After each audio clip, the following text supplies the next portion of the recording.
come and see for yourself, or it just might be gone. We'll party till dawn. This night you won't leave alone. We'll make you feel right. So starting off, what do you feel are the top 3 to 5 benefits / compensation components that young professionals respond to most positively? But before the answer there, I'm actually going to bring something up that Brendan mentioned in the back room that I think is really important. I kept asking the questions and I kept articulating and defining young professionals as millennials, and perhaps we'd like to make sure that when we talk about young professionals, it's not just millennials, right? That it's perhaps under 40. Then we're going to go from there. Okay, so what are the top 3 to 5 benefits, compensation components that young professionals respond to most positively, and how do you highlight those items to potential candidates when hiring? Anyone? We can start anywhere. I think we should start with the employers. There you go. Well, I think the first thing you have to give them is an affordable wage that they can live on, and that's well above minimum wage. And as we all know, Westchester County is an expensive place to live. And you've got to be able to balance the need to have an affordable workforce with having a workforce that can afford to work for you. That's the first thing. I think the second thing you have to do is talk to them about where they're going in their lives, and the reality that while they may not be there in your company for the rest of their lives, you can go down a path together and you can help them grow and develop. And educational opportunities are often very important, as well as the opportunity to develop who they're going to be rather than just who they are. That's a great point. Anybody else want to? Absolutely. One of the things that I have found in our organization, compensation and benefits is absolutely important to young professionals, and the way compensation packages are structured is even more important. They want a component where they have some control over their bonuses, setting goals, being able to show their achievements. But what I found also to be important is the environment. What is the culture like? What is the climate like? How much flexibility will I have in this organization? Where can I go? Is it growing? So those factors are really important as well. That's great. Anybody else want to chime in? I could also add that notion of being adaptable. If they have particular devices or things they want to use, they want to bring into the work environment, bring your own device, bring your own cell phone, whatever, bring your own laptops, things in work arrangements, allowing, for if they have a desire to work agile, knowing that we can accommodate that, and also having a good educational program where they can see how they could grow. That's something that's really top of mind, is seeing that they can actually grow in the position that you're in. I'm going to go back to a point that Andy started off with that you made in terms of the cost of living in Westchester County, and I know that we discussed it in the back room, and it's certainly top of mind in terms of the economy, especially with young professionals, how to afford getting into Westchester County and the possible issues that might come up when we're trying to employ young professionals, and how do we lure them into Westchester County? How do we articulate perhaps better why there are benefits within Westchester County and why it might be something that would be worth their while, other than either going into the city, or perhaps we might lose them to Stamford, Connecticut, or we might lose them to Hoboken. And I'm looking at Kevin because we were talking about some of these things a little bit earlier about how his career trajectory went from Villanova and into White Plains. And maybe if you could talk a little bit about that, and then we can start discussing the economics about how do we keep people within the Westchester County area. Well, the nice part is my dad's in the front row, so I didn't really have an option to leave very far. Thanks, Dad. I think the reason why Westchester made sense to me was really because of work. Having graduated and found employment in Connecticut originally, I was working for ESPN up in Bristol and making a brutal commute from White Plains every day. And then eventually settled in a job in White Plains and a job in Stamford. It was one of those where commuting up from the city is tough for everybody. You had more downtime, obviously, you can spend less time on the train and the roads. And then it was just a sense of community. I mean, being close to family where you grew up, I bought into the Westchester model, dream, whatever you want to call it. And I think, especially for what I do in commercial real estate, a lot of it is community-based. It's what you do before 9 and after 5. And I think if you can live and be around your base that much more, hopefully it's a recipe for success. similar to Ken. I'm a Westchester kid, born and raised. I'm one of 5. None of them are here. I'm the only one left. And so it was really interesting to me as I got more and more involved in this issue. You know, none of them raised their hand one day and said, that's it, I'm out of here, the taxes are too high, the dollar doesn't stretch as far. But people, they talk with their feet and they vote with their feet, and they're gone. They're in Massachusetts, Rhode Island, upstate. And I think that's really important because as we're seeing this happen, this is a generation of this happening. I mean, my siblings, there's a big gap. There's a 20-year gap between oldest and youngest, and they're gone. That's a whole slug of talent and young professionals that have up and left this county. We had a phenomenal thing going in the 70s and 80s when my parents moved to Westchester, and I think we got complacent. Every person in this room is a voter, and you live in a local town. And most of the local towns here in Westchester right now are facing a countywide mandate to build affordable housing. And do not for a minute think that affordable housing means that you're looking to bring someone in from another community. You're looking actually to house the entry-level workforce. Affordable housing, and we were talking about the term, you have to build it under an affordable housing project, and then you have to market it as entry-level housing to the workforce. Go to your towns, find out what's happening in your town, and get behind those initiatives. Because if employers, if we don't do that, we're not going to have a workforce left. That's a great So, point. sorry to interrupt you. No, not at all. It's fantastic. Arthur, I know that we were discussing backstage about how some of the interesting things that you guys were doing to help stimulate sharing of information and knowledge and camaraderie within the organization. I was hoping that you could touch on that a little bit. Right, so I guess one of the things you alluded to was our entrepreneur competition. And what we've done is some of our core capabilities, we've exposed them in such a way that others can build on top of them. And because there's a number of different types of businesses and application things that you could consider that we ourselves as Pitney Bowes might not pursue, but would be very valuable to the community, to our customers, and creating an ecosystem of new applications around the things that we do. So what we've done is we've invited entrepreneurs who have a great business idea who could leverage them. And so one of the things we have, say, is location intelligence, where if we know the particular location, we can tell you a great deal about that area. What type of businesses are around there, what are the education of people around there, what do people do in the daytime. There's many things we can tell you about location. And if you had that awareness and you had an application or an idea for a business where that was interesting, you could leverage that.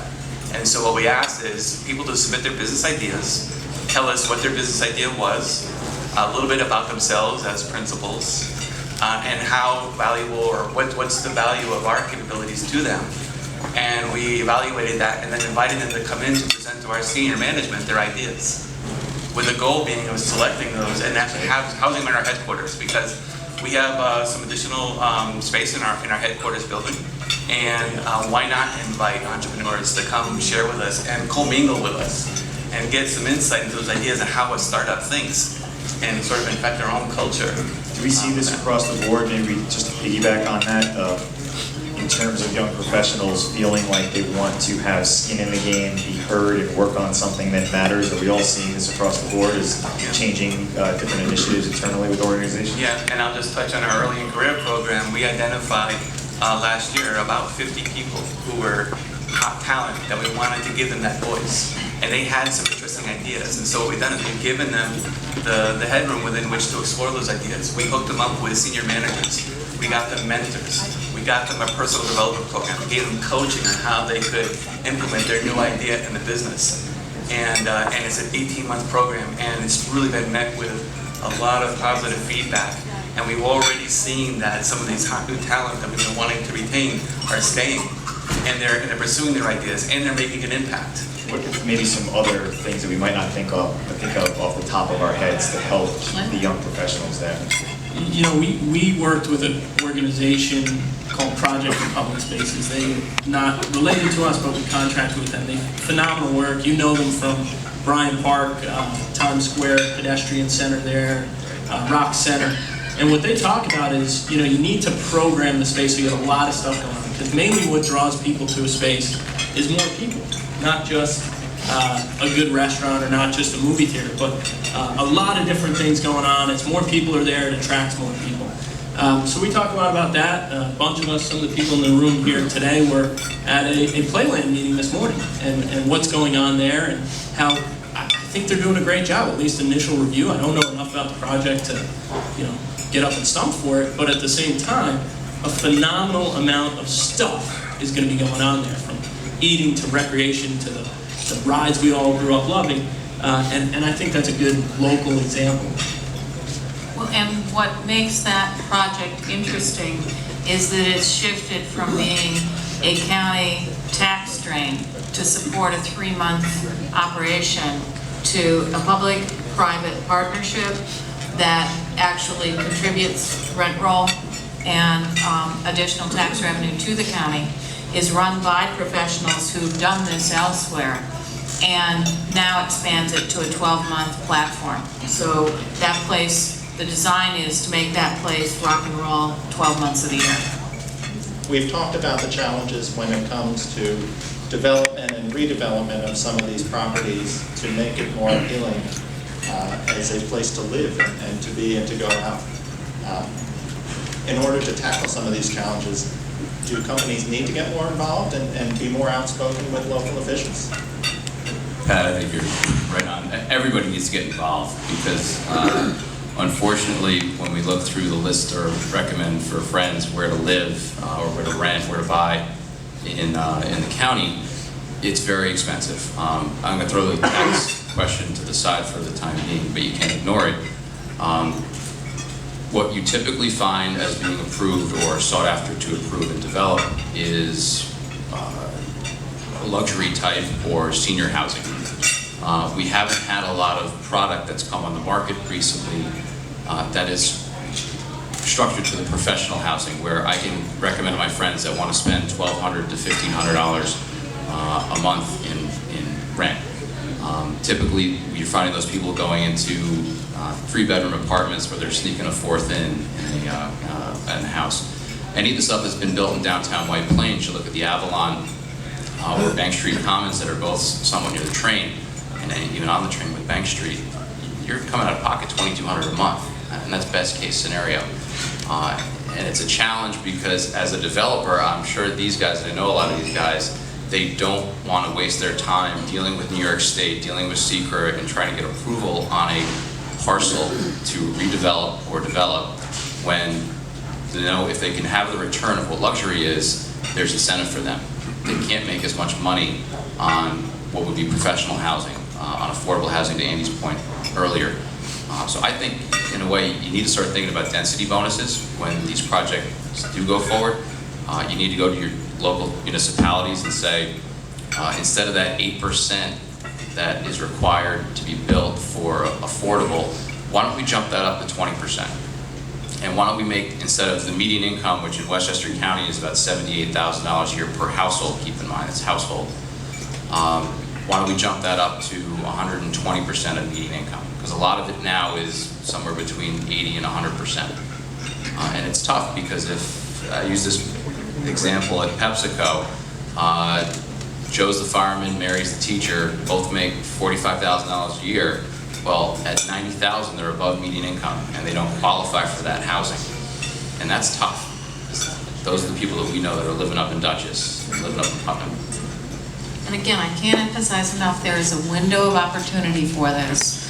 We are under a federal mandate in Westchester County right now. The housing is going to get built, and you can play a role in your town in guiding what kind of housing will get built. Go to the town meetings, go to the planning meetings, find out who's on the planning commission and go lobby them. This is a very grassroots opportunity. I think you have to be very aware of it. With a lot of our clients, they'll talk about the propensity for their young people to communicate by email and not pick up the phone and call to follow up. And so you need to educate in that direction. On the other hand, I would say that most companies need to think through putting young people in their marketing departments, because they're the ones who just can't help themselves. They know how to use the tools. And we're on the cutting edge of a sea change in marketing. It's just beginning.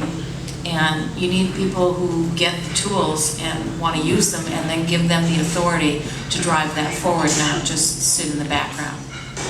So that's an interesting point. Do we think it's more about training and communication so that individuals that might feel more comfortable with technology can speak to the people that might not feel that comfortable with technology? I know that I've had experiences, I've been in digital media for a lot of years, and I had a sort of cultural whiplash when the younger people, generation younger than me, would want to conduct business, real business, over instant messaging. And that to me was shocking. Don't laugh, that's actually true. Hey Chris, what I'll add to that, two thoughts. One is, in my professional life as a financial planner, most of my plans are actually delivered on iPad at this point. We don't print them anymore. We ask people, how do you like to receive information? Believe it or not, my personal experience has been, I don't know what the demographics are. Chris, you probably know better given your background. It's not only young people that are buying iPads. My parents had them before my nieces and nephews had them. So that's the first thought. The second thought is, as it pertains to my county association role and how we deliver information. So we have a bunch of members in this room, but we have 600 people, young professionals under 40. I posit our whole group is young professionals. Those tend to be the people that show up and come out and are getting engaged. We don't tend to attract many rank and file employees or blue collar, so I can't speak to that. But for the most part, they get all of their information from us through Twitter and Facebook. It's just the way it is. They have one of these, and it blings every day when they get an update from our organization. So if we want to promote an event, or we want to get a message out there, what we're finding is we've got to go to them. And we can go the old put it on your website route all you want, but they're going to get their information the way they want their information, so we're accommodating. Yeah. We have somebody here tweeting today. From working in Stanford, you see what they've built down there, and it's not apples to apples comparison, but they're building something that's 2 blocks from the train. They have parks, they have waterways, they have restaurants. They're slowly coming, they're not there yet, and they're building 4,000 units of housing. Fairfield County, it would be the center of Fairfield, with everybody focusing in where young people are going to go. In Westchester, we have a great stretch of land, whether you're on the Long Island Sound or the Hudson or then the infrastructure, although we need a new bridge. There really is a lack of the centerpiece. I know White Plains everyone likes to congregate to, and I'm all for Butterfield 8 and Brazen Fox in downtown, but there are no parks. You go to downtown White Plains train station after 6 o'clock, and it's a ghost town. There is no retail down there. And I think it goes back to what Brendan had said before about trying to focus, whether it's Playland or Corporate Park Drive, we need a centerpiece to hit on all levels, whether it's recreation or restaurants or housing, etc. Thanks, Joe. More questions? Well, this leads right into my question, which is maybe an add-on to it. I always hear the negatives about Westchester pricing, taxes, and so on.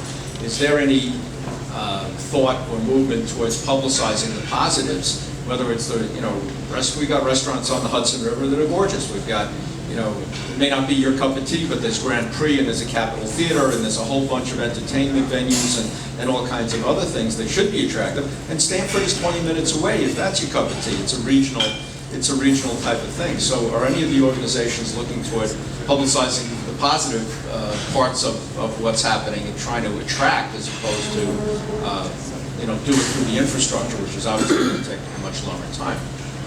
I can comment on that. So it's funny, we did this Work, Live, Play initiative that we kicked off in 2012 at its roots probably 5 or 6 years ago that I got involved in a very similar event. And when we started doing a little autopsy on that event to make this one better, we said, all we really did was just gripe. We said, this is a problem, this is a problem, this is a problem. And what we tried to do with this is now come out with, hey, here's some solutions. We know it's easy enough to get me, 30 years old and married, I got a kid on the way. These people are flocking to this community because of the schools. We get that. But can we start promoting things like Playland? Has to be redeveloped or whatnot. Can we promote all the different stuff. I mean, there's a career fair going on tomorrow in Westchester County.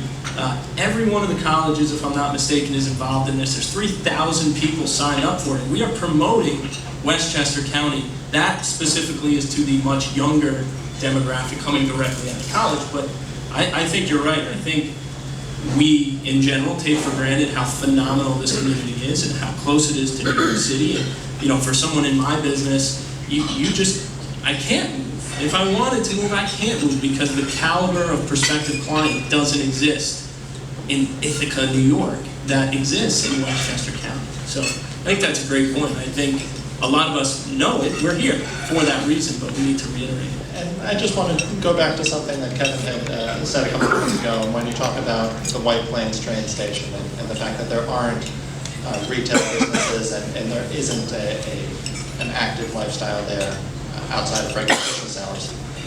How do we attract businesses to places like White Plains, Stamford, Norwalk, New Rochelle?